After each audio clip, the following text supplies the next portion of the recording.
When you sleep, you enter into another world.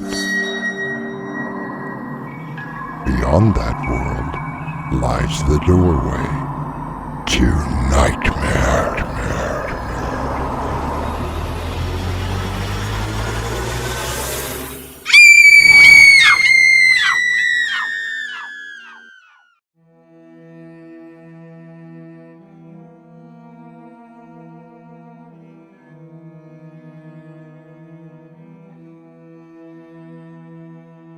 Come in. Welcome. I'm your host through the doorway to nightmare. Consider the police detective. He or she is called to the crime scene, where it is up to them to gather evidence and make a conclusion about the crime committed. They have to see the world as an entire race of criminals, because everyone is a suspect until they can be eliminated. I didn't kill him! You planned it. You put the poison into his drink. He was an inhuman son of a... He was a living being, and you murdered him. Make it easier on yourself. Oh my God. And just tell me what happened. I will only tell you one more time. I did not kill my husband. I sure hope that you didn't. I don't think that death row would suit you. Our mystery drama, Blueprint for a Secret, was written especially for Doorway to Nightmare by Winslow Swan, and stars Crimson McKenzie and Raymond Gibson. It is sponsored in part by Swanage Press. I'll be back shortly with Act 1.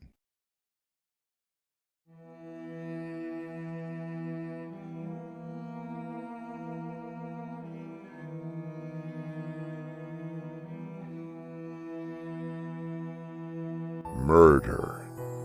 The very word seems to send chills down a person's spine.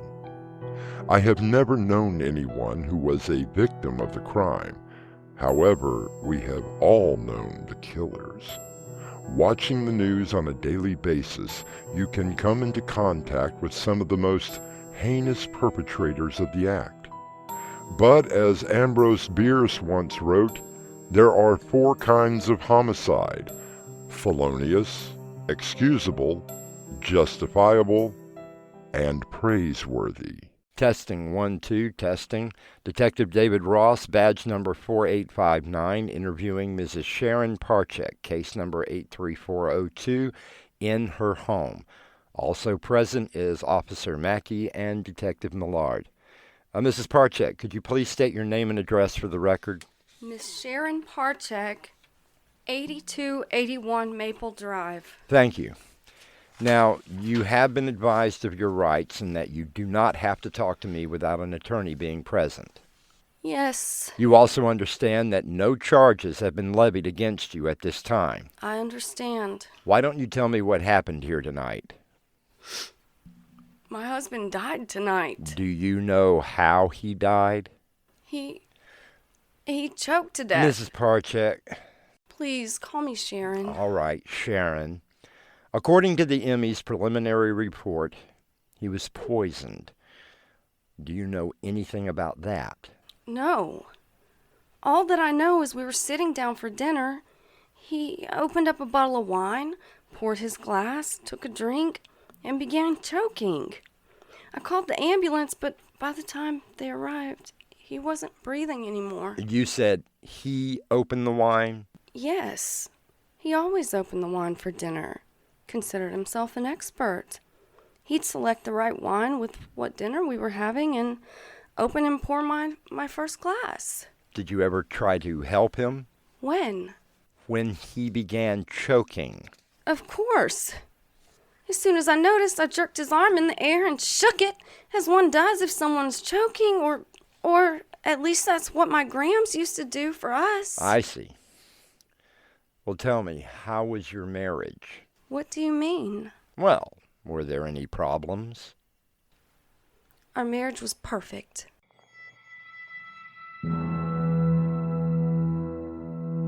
perfect?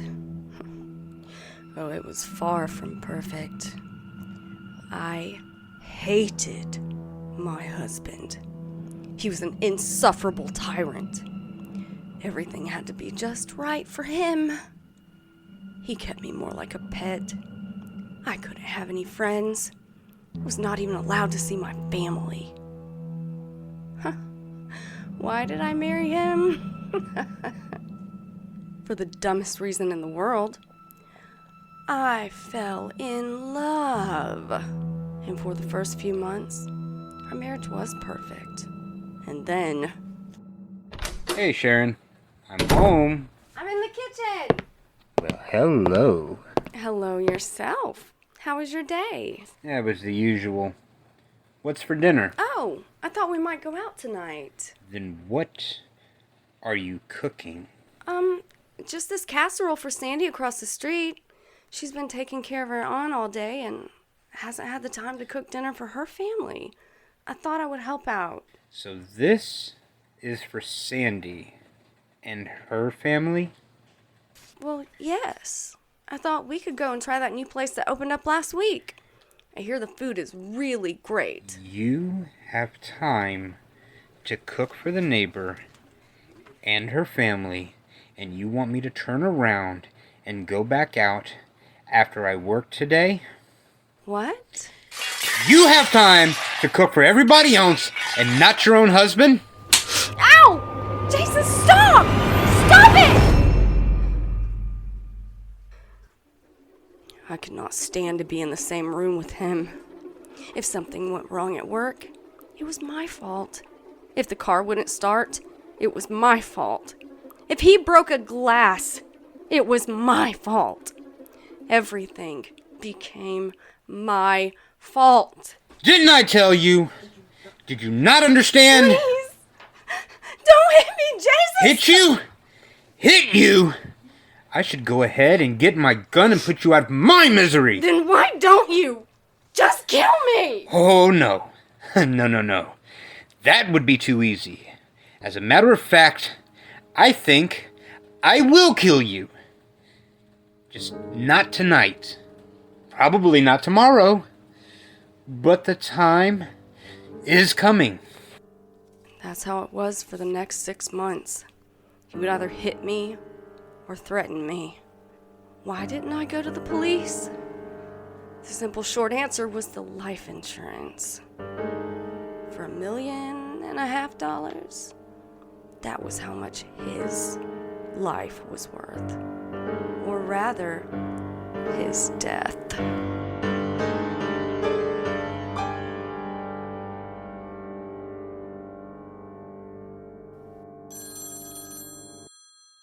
Well, that's probably the office. I told them where I was if they needed me. Please answer it.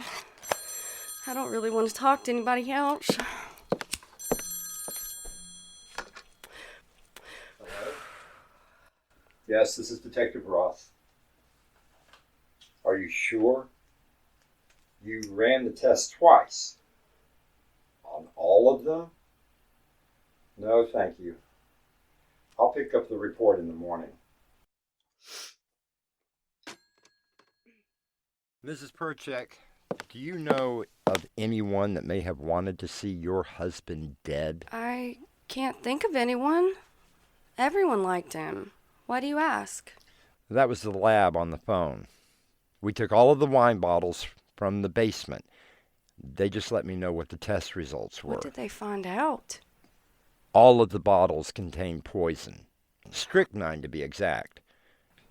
Mrs. Perchek, why did you kill your husband?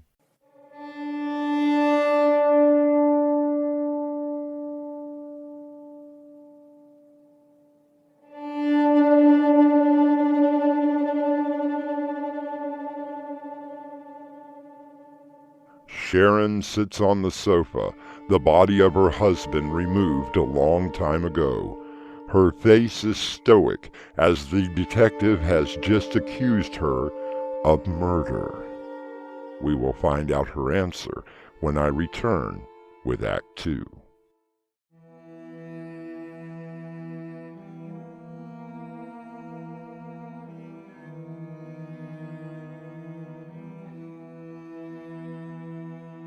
Sharon Perchek has been accused by Detective David Ross of murdering her husband. He has just received a report that told him all of the wine in the Perchek household contained a lethal amount of strychnine. I find that both vulgar and insulting. Find it however you want. The fact is that every single bottle of wine contained poison. Wine does not turn to poison. It had to have been added. Why would I want to kill my husband? Oh, he was cheating on you. There was another woman, life insurance. I really don't care. I just want to know how you did it. Detective Ross, if I were going to poison my husband, I don't think that I would have to spoil every bottle of wine. Okay, let's try this. Who else would have a reason to want your husband dead? How would I know that? Unless what? Jason did have an indiscretion. Only once, though. What sort of indiscretion? It was at a dinner party last month. Oh, Jason had just had a little too much to drink. So what happened? He made a pass at Frank Johnson's wife, Emily. And what did your husband do exactly? Like I said, Jason had just had a little too much of the wine, and he tried to grab and kiss her in the kitchen.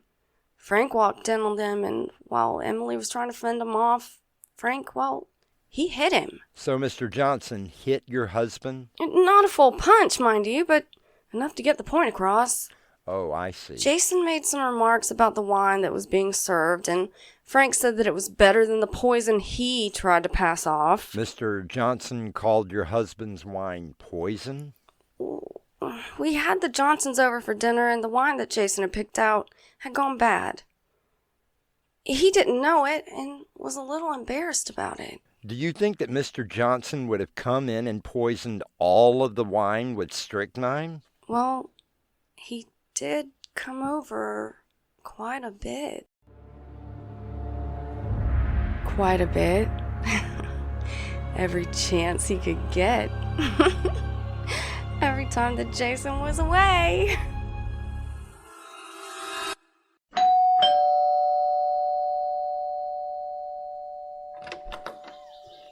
Frank?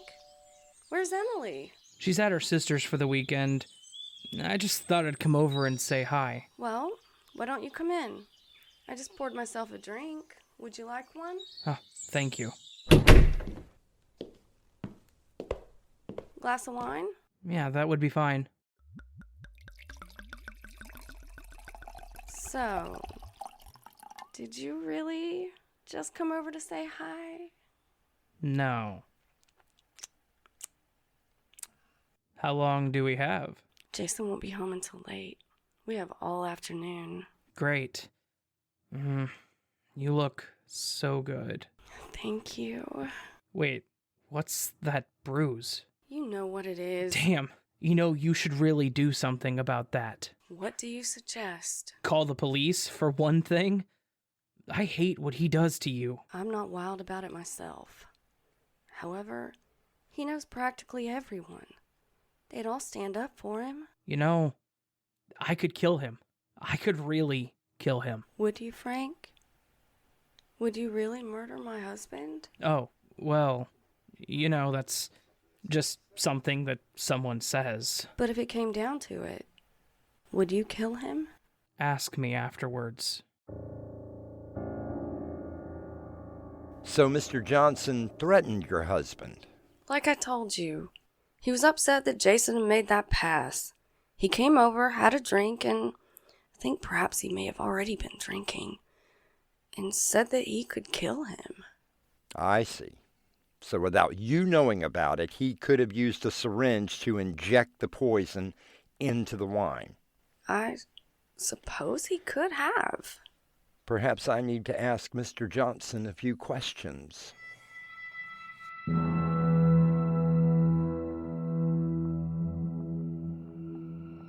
Sharon smiles slightly. Naturally, she has not told the detective about her own affair with Frank Johnson. Killing someone over the emotion of love is not uncommon. Is this what has happened? We will find out when I return with Act 3.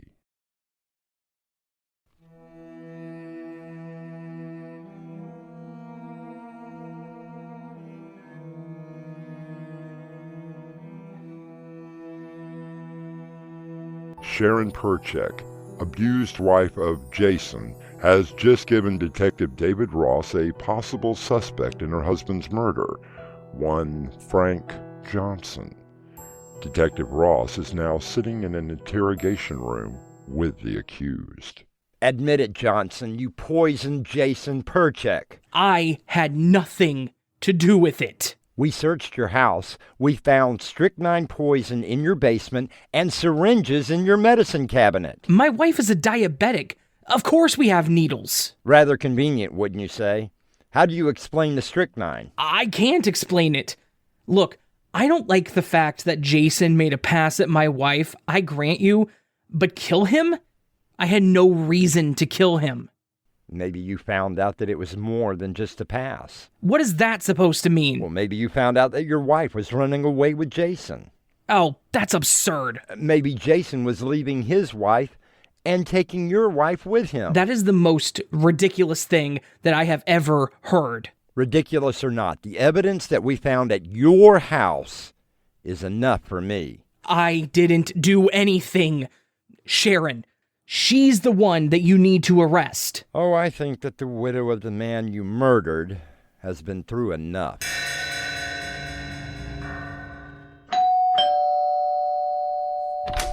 Mrs. Perchek, Detective Ross? may I come in? Of course. Is there anyone else here? No. All of the technicians left about an hour ago. So we are alone. At the moment. Good. Oh, I've been wanting to do that to you all day. Were there any problems? Well, Johnson isn't going to confess, but the DA is willing to go through with an indictment. Poor Frank. I know this is just going to devastate Emily. Oh, I'm sure, but I sure am glad to see him safely behind bars and knowing that he's going to be there for quite a long time. I don't think that I could have waited any longer, knowing that he was pawing all over you. I did what had to be done. Besides, the money will help you forget, won't it? Yes. And you. Now, you know we cannot meet for a while. That is going to kill me. I'm sure you'll survive. It'll take at least 6 months for the life insurance to come in. You know, I can't believe that we actually got away with it. When you saw the bruises that day in the grocery store, and I told you what Jason was doing, and what I was planning, I knew you would never let me down. Tell me something. Did you really ask Frank to do the job? I did. I just knew he would never have gone through with it. Good thing I was able to plant that strychnine in his house. Let's just say that you were my backup plan. And with Frank going down for murder, we don't have anything to worry about. How much time do you have? Oh, I've already checked out. I'm not due back until Monday. All weekend? I thought that maybe we could go somewhere, more private. Well, how about some champagne first? Why not? After all, you are about to be a very rich woman. Oh, I'm so glad I can trust you with our little secret. I can, can't I? Of course, I'm the best at keeping secrets. After all, I am a detective. So, you never breathed a word to anyone? Of course not. Why would I implicate myself? That's wonderful. Here you are. To a better future. That is very good. Aren't you going to drink yours? They say it's bad luck if you don't drink after clinking glasses. So they won't be expecting you till Monday. That's right. Excuse me. I could drop off the face of the earth and no one would be looking for me. Until Monday. Something wrong? I'm not sure. Good. That means I have all weekend to put your body in the basement and disappear. I withdrew all my money and Jason's last week. It amounts to almost $2.3 million. Did you think I was really going to share the life insurance with another man? I'm so glad that you will be able to keep our little secret. Sharon Perchek watches as Detective David Ross collapses to the floor. After a few moments, he is dead. She smiles at the corpse on the floor, walks to her bedroom, and retrieves passports and identification with an entirely new name. And as the song says, two can keep a secret if one of them is dead. I'll be back shortly.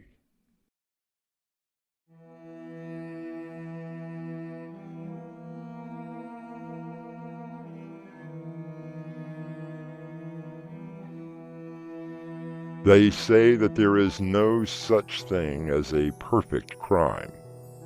I like to believe that there are perfect crimes, and the reason that they are perfect is because no one knows about them. Our cast included Crimson McKenzie, Raymond Gibson, Mark Wheeler, and special appearance by Raven Adams, who appears courtesy of the YouTube channel as The Raven Dreams. And now, a preview of our next tale. Why don't you tell me what happened? I simply took a picture. That was all I did. And the old woman just died from that. Bill, I swear to you, she was not an old woman when I took the photograph. That was my model, Karen. Jason, you're crazy. I've met Karen. She wasn't 25 years old. The woman lying on your floor, according to the ME, is at least 97. And I'm telling you that an hour ago, that was Karen. Doorway to Nightmare is brought to you in part by Swanage Press. This is your host, inviting you to return with us through the Doorway to Nightmare for another adventure into the world of your terrifying imagination. Until next time, slumber peacefully. Epilogue. The butler did it.